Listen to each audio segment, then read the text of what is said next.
God's lucky. So Pharaoh hardened his heart again. Let me read again, bro.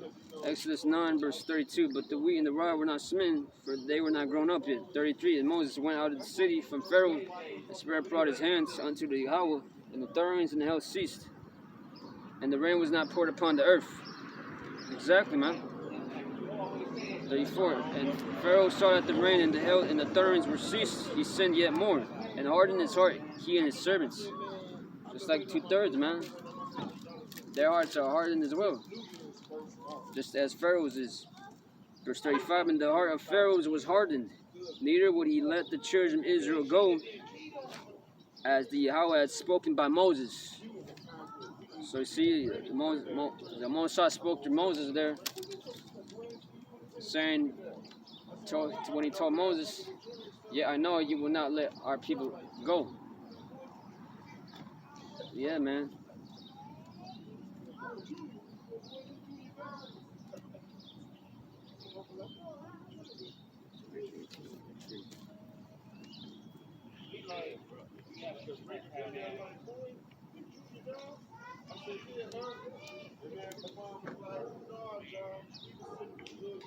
Sirach chapter 18, chapter 18, verse 1. He that liveth forever create all things in general.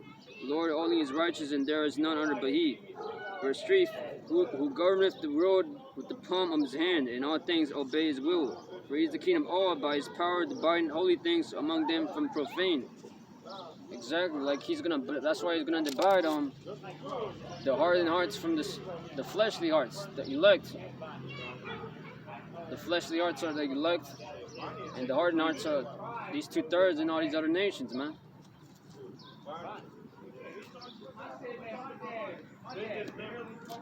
And ultimately in the kingdom, by Israel, and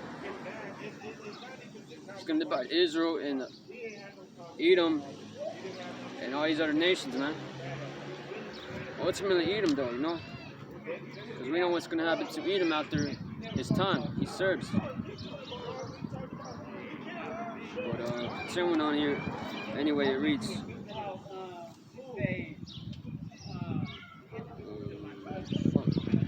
16:37. Going down.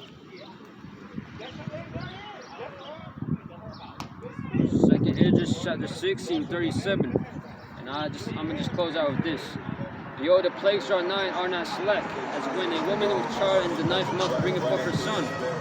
Within 2 or 3 hours of her birth, great pains compass her womb. Which pains when a child cometh forth, they slack not a moment.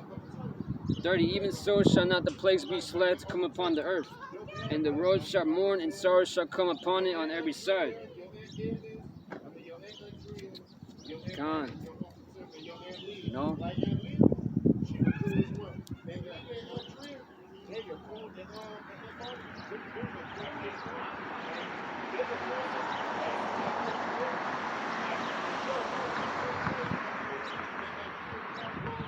As it reads in here in Jeremiah 26, verse 5, to hearken to the words, and going back to that hardened heart on our 2/3, and these are nations. To hearken to the words of my servants, the prophets. Verse 4. And thou shalt say unto them, thus saith the Lord Yahweh, he will not hearken to me to walk in my law, which I have set before you. But to hearken to the words of my servants, the prophets, whom I sent unto you, both rising up early and sending them. But ye have not hearkened. 6. Then will I make this house like Shiloh, and they will make this city a curse to all nations of the earth. Verse 7. So the priests and the prophets and all the people heard Jeremiah speaking these words in the house of the Yahweh. Come on, man. You know, and I'm going to close out with Ezekiel.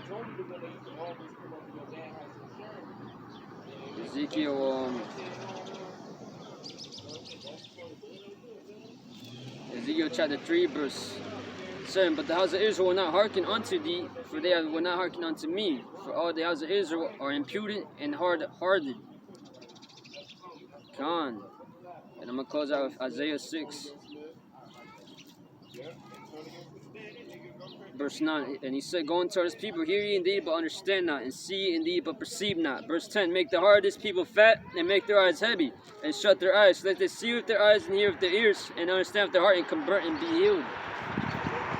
There you have it, man. Their hearts are hardened. Okay? Like this rock right here, man. Their hearts are hardened like this rock right here. That's their heart right there. The Most High is going to throw it down, man. Because the Most High's word crushes rocks. But guess what? The Most High is hardening our hearts as well.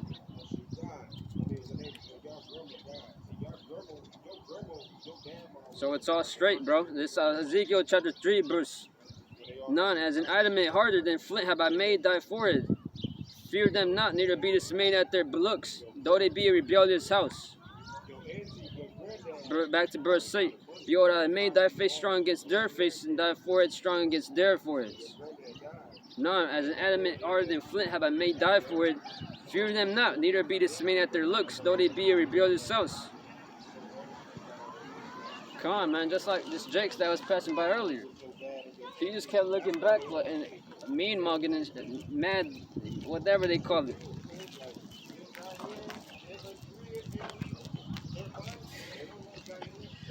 And it's like, you know, whatever.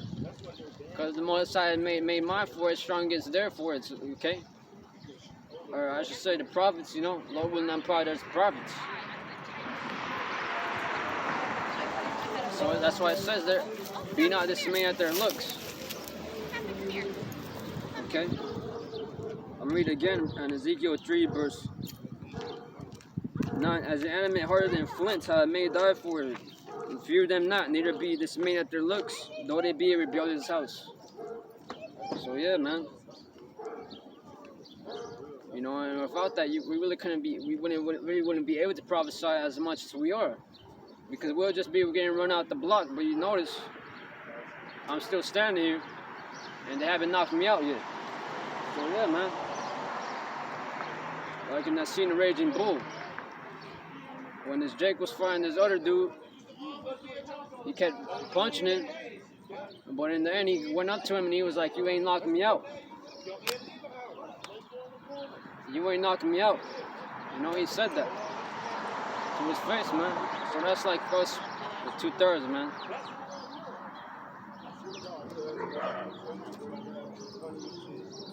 So with that, I'm going to close, man. Call Allah, Yahweh, Bashim, Yahweh, Shah, Bashim, Kakadash. That want us to the elders, sing on us to the apostles. Preaching and teaching us the word of truth with serious always. Abba the ball, abba the ball, abba the ball. Watch the lock,